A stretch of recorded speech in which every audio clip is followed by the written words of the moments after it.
বেশিরভাগ পুরুষ তাদের পুরো জীবন কাটিয়ে দেয় এটা না বুঝেই যে আসলে নারীরা কি চায়।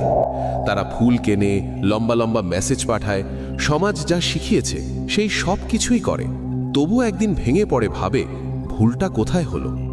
500 বছর আগে একজন মানুষ ছিলেন যিনি সব কিছু হারানোর পর একা বসে মানুষের স্বভাব নিয়ে কঠিন সত্য লিখে গিয়েছিলেন। তার নাম ছিল নিকোলো ম্যাকিয়াভেলি। তিনি ক্ষমতা, সম্পর্ক আর মানুষের মনকে এমনভাবে দেখেছিলেন যেমন একজন ডাক্তার শরীরকে দেখে। তিনি না ঘৃণা শেখাতেন, না প্রেমের গান গাইতেন, তিনি শুধু প্যাটার্ন দেখতেন। আর তার একটা সরল পয়েন্ট ছিল, মানুষ তোমার কথার চেয়ে তুমি কি প্রতিনিধিত্ব বা লিডিং করো তার উপর বেশি প্রতিক্রিয়া দেয়। শুনতে সহজ লাগে, কিন্তু এটাই খেলাটার আসল নিয়ম। একটু ভাবো, কখনো কি এমন হয়েছে তুমি সব কিছু ঠিক করেছো, তবু সামনের মানুষ তোমাকে হালকাভাবে নিয়েছে? কষ্ট লাগে, তাই না? কারণ আমাদের ছোটবেলা থেকে শেখানো হয় ভালো হও, সব ঠিক হয়ে যাবে। কিন্তু পৃথিবী শুধু ভালোত্বে চলে না বস, পৃথিবী চলে মূল্য আর সম্মানের ওপর। ম্যাকিয়াভেলি যে সময়ে বেঁচে ছিলেন তখন প্রতারণা, রাজনীতি, স্বার্থ সব কিছুই খোলাখুলি চলত। তুমি যদি সোজা সাপটা আর অন্ধ বিশ্বাসী হতে, তাহলে শুধু হৃদয় নয়, মাথাও যেতে পারত। তাই তিনি আরেকটা বিষয় বুঝেছিলেন, ভালো হওয়া কোনো কৌশল নয় যদি সেটা ভয় থেকে আসে। দয়ালু হওয়া ভুল নয়, কিন্তু যখন একজন মানুষ শুধু এই ভয়ে নত হয় যে না বললে হয়তো তাকে ছেড়ে দেওয়া হবে, তখন সে নিজের সম্মান নিজেই কমিয়ে দেয়। আমি তোমাকে রাহুলের গল্প বলি। রাহুল সব সময় সবার সাহায্য করত।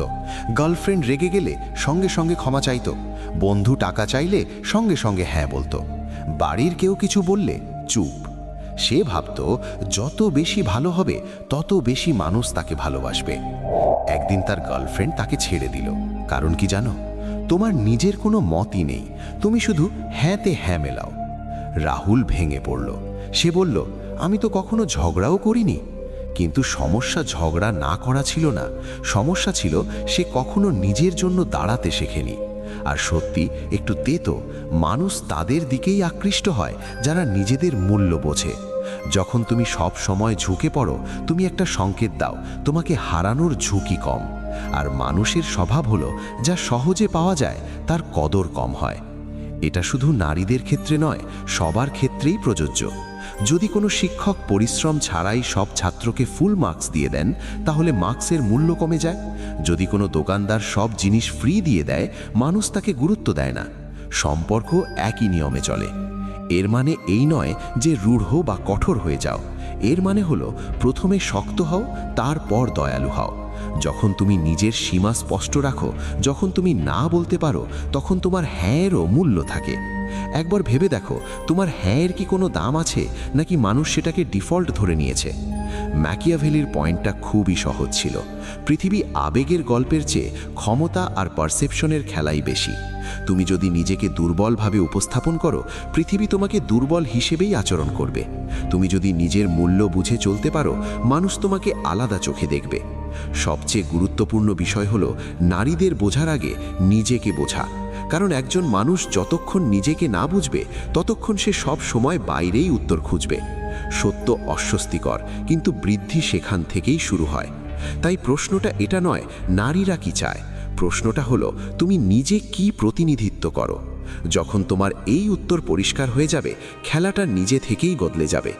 নিকোলো ম্যাকিয়াভেলি তার বই দ্য প্রিন্সে লিখেছিলেন, যদি তোমাকে বেছে নিতে হয়, তাহলে ভালোবাসার চেয়ে ভয়ের হওয়া বেশি নিরাপদ। অনেকেই এই লাইন পড়ে ভাবেন তিনি অত্যাচার বা এক নায়কতন্ত্রের কথা বলছেন, কিন্তু আসলে তিনি সম্মানের কথা বলছিলেন। তিনি মানুষের মনস্তত্ত্ব বুঝছিলেন। সত্য হলো, মানুষ দয়া বা অতিরিক্ত নম্রতাকে প্রায়ই হালকা ভাবে নেয়, কিন্তু শক্তিকে কখনো হালকা ভাবে নেয় না। নিজের জীবনের দিকে তাকাও। সেই মানুষগুলোর কথা মনে করো যারা সব সময় ঝুঁকে থাকে, যারা নিজেদের পুরো পরিচয়টাই শুধু পার্টনারকে খুশি রাখার মধ্যে সীমাবদ্ধ রাখে, যারা নিজের সুখ, নিজের স্বপ্ন সব পাশে সরিয়ে রাখে। শেষে কি হয় জানো? তাদের ইগনোর করা হয়, তাদের ওপর দিয়ে হেঁটে যাওয়া হয়। এর মানে এই নয় যে সামনের মানুষটা খারাপ, বরং মানুষের স্বভাবই এমন, সে সীমা পরীক্ষা করে। যেখানে কোনো বাউন্ডারি নেই, সেখানে সম্মান ধীরে ধীরে হারিয়ে যায়। এটা সচেতনভাবে নেওয়া কোনো সিদ্ধান্ত নয়, এটা ভেতরের প্রবৃত্তি। কোনো নারী বসে পরিকল্পনা করে না যে এ মানুষটা খুব ভালো, চল তাকে ছোট করি। কিন্তু যখন একজন মানুষের নিজের মেরুদণ্ড, নিজের ব্যাকবোন থাকে না, তখন অচেতনভাবে একটা সংকেত যায় যে সে নিজের পায়ে দাঁড়াতে পারে না। হাজার হাজার বছর ধরে যে পুরুষ নিজের জায়গায় স্থির থাকতে পারত না, সে নিজের পরিবারকেও রক্ষা করতে পারত না। সময় বদলেছে, শহর বদলেছে, কিন্তু মস্তিষ্কের ভেতরের পুরনো কোড এখনও অনেকটাই একই রয়ে গেছে। ম্যাকিয়াভেলি ইটালির শহরগুলোর যেমন ফ্লোরেন্স, রোম এবং মিলানের দরবারে এসব দেখেছিলেন। যারা সবাইকে খুশি করতে বেরিয়েছিল তারা কাউকেই শেষ পর্যন্ত খুশি রাখতে পারেনি, আর যারা নিজেদের সিদ্ধান্তে অটল ছিল, যদিও মানুষ রেগে গিয়েছিল, শেষ পর্যন্ত তারাই বিশ্বস্ততা পেয়েছিল। তাই প্রথম তেতো সত্য হলো, শুধু নাইস মানুষ হওয়া যথেষ্ট নয়। মানুষ এমন একজন শক্ত মানুষ চায় যে চাইলে দয়ালু হতে পারে। পার্থক্যটা বিশাল। একজন বাধ্য হয়ে ভালো, আরেকজন নিজের পছন্দে ভালো। এই পার্থক্য বুঝতে বেশি সময় লাগে না। আমি তোমাকে অমনের গল্প বলি, শোনো। অমন সব সময় তার গার্লফ্রেন্ডকে ইমপ্রেস করার চেষ্টা করত। সে সব কথায় হ্যাঁ বলতো, বন্ধুদের সঙ্গে দেখা করা বন্ধ করে দিল, নিজের শখ ছেড়ে দিল। সে ভাবত যত বেশি সে ত্যাগ করবে তত বেশি ভালোবাসা পাবে। একদিন তার গার্লফ্রেন্ড বলল, তুমি ভালো, কিন্তু তোমার মধ্যে কোনো দৃঢ়তা নেই। অমন বুঝতেই পারল না ভুলটা কোথায় ছিল। ভুলটা ছিল সে নিজেকেই হারিয়ে ফেলেছিল। একটু ভেবে দেখো, তুমি যদি নিজের চোখে শক্ত না হও, তাহলে পৃথিবী তোমাকে শক্ত মনে করবে কিভাবে? এবার আসি দ্বিতীয় অধ্যায়ের আসল মুদ্রায়। অনেকে ভাবে আকর্ষণের ভিত্তি হলো টাকা, চেহারা বা উপরের আত্মবিশ্বাস, কিন্তু ম্যাকিয়াভেলির দৃষ্টিতে আসল শক্তি ছিল অন্য কিছু। নিজের উপর নিয়ন্ত্রণ, নিজের আবেগের উপর কাবু। যখন সামনের মানুষ চিৎকার করবে আর তুমি শান্ত থাকবে, সেখানেই আসল শক্তি প্রকাশ পায়। যখন পরিস্থিতি খারাপ হয়ে যায় আর তুমি সঙ্গে সঙ্গে রিয়্যাক্ট না করে নিজেকে সামলে রাখো, সেখানেই আসল শক্তি। যখন দরকার হয় তুমি কোনো নাটক ছাড়াই উঠে চলে যেতে পারো, এটাই প্রকৃত পাওয়ার। এটা অন্যদের ওপর রাজ করা নয়, নিজের ওপর রাজ করা। আর সত্যি বলতে এই গুণটাই মানুষকে ভেতর থেকে সিকিওর অনুভব করায়। কারণ যে মানুষ নিজেকে সামলাতে পারে, সেই কঠিন সময়ে পরিবারকেও সামলাতে পারে। তাই প্রশ্ন এটা নয় তুমি কতটা ভালো, প্রশ্ন হলো তুমি কতটা স্থিতিশীল।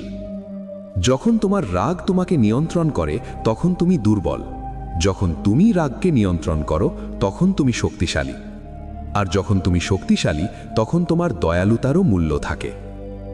একটু থেমে ভাবো, তুমি কি রিয়াকশন দিয়ে চলছো না ডিসিশন দিয়ে? এই প্রশ্নটাই পুরো গল্পের কেন্দ্র। নিকোলো ম্যাকিয়াভেলি একটা কথা বলেছিলেন যা আজও সমান সত্য। তিনি ভাগ্যকে অর্থাৎ ফরচুনকে প্রকৃতির শক্তির সঙ্গে তুলনা করেছিলেন। তার মতে ভাগ্য এক নদীর মতো। বৃষ্টি হলে নদী ফুলে ফেপে বন্যা হয়ে যায়। যে মানুষ বন্যার আগে বাঁধ তৈরি করে রাখে সেই টিকে থাকে। এবার এই কথাটা সহজ জীবন আর সম্পর্কের ক্ষেত্রে বোঝো।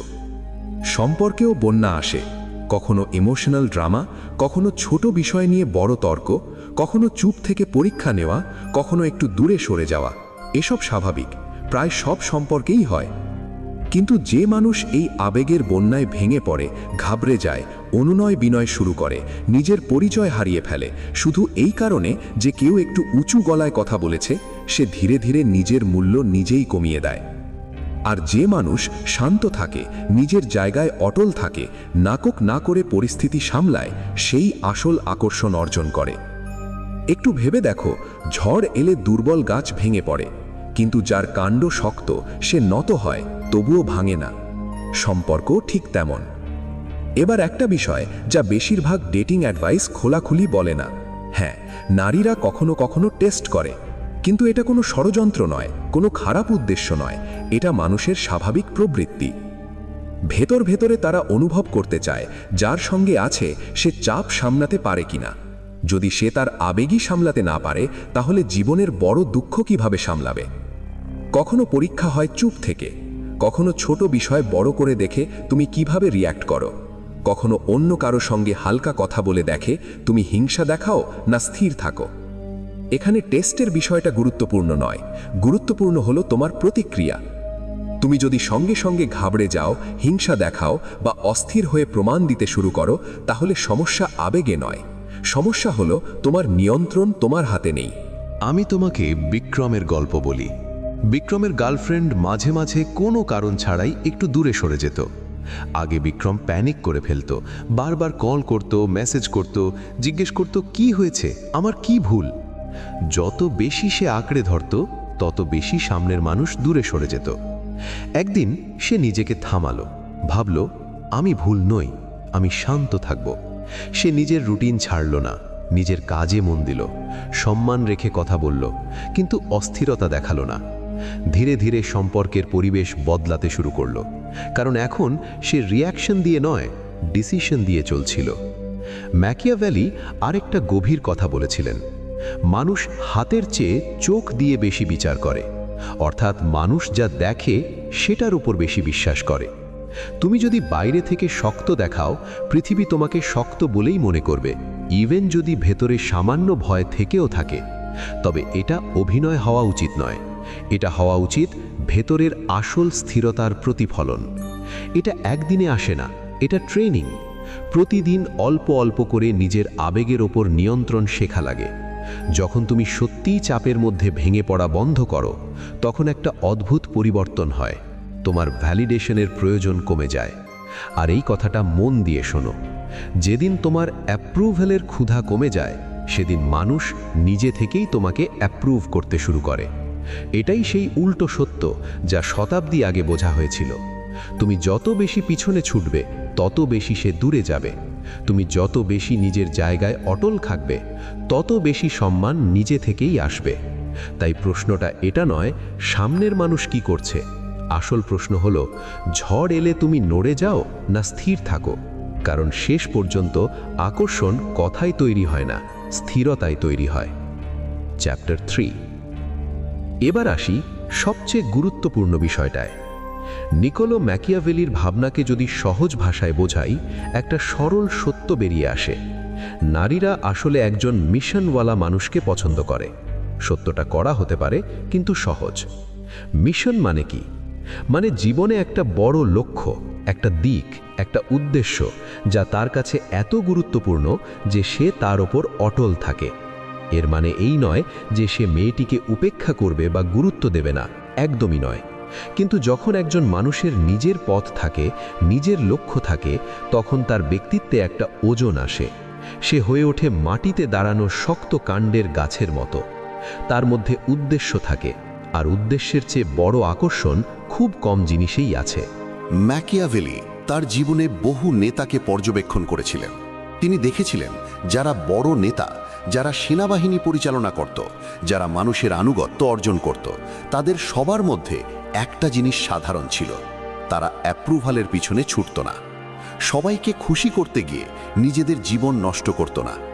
তাদের একটা ভিশন থাকত, ভালোবাসাও সেই ভিশনের চারপাশে ঘুরত, ভিশনের জায়গা দখল করত না। এবার উল্টোটা ভাবো, যখন একজন মানুষের কোনো মিশন থাকে না, তখন সে মেয়েটাকেই নিজের মিশন বানিয়ে ফেলে। সকাল থেকে সন্ধ্যা শুধু তার মেসেজের অপেক্ষা, তার মুডের ওপর নিজের খুশি নির্ভর, তার এক কথায় মন ভালো বা খারাপ। সত্যি বলি, কেউই কারোর পুরো জীবনের একমাত্র কারণ হতে চায় না।